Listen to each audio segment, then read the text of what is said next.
तर मराठा आरक्षणाच्या मागणीसाठी मनोज जरांगे पाटील पुन्हा एकदा आक्रमक झालेत। आता त्यांनी थेट रस्त्यावर लढाई सुरू करण्याची घोषणा केली आहे। तसंच 15 फेब्रुवारीपासून साखळी उपोषण करणार असल्याचाही इशारा त्यांनी दिलाय। यावेळी त्यांनी पुन्हा एकदा मुख्यमंत्री देवेंद्र फडणवीसांवर निशाणा साधलाय।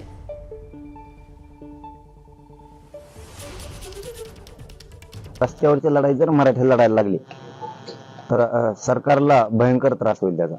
म्हणजे काय मी ते आंदोलन आता खूपच वेगळं असणार आहे। कारण लोक जर एकदा राज्यातले बसले आणि त्यांनी जर एकदा राज्य जाम करायला चालू केलं तर ते उठणारच नाही।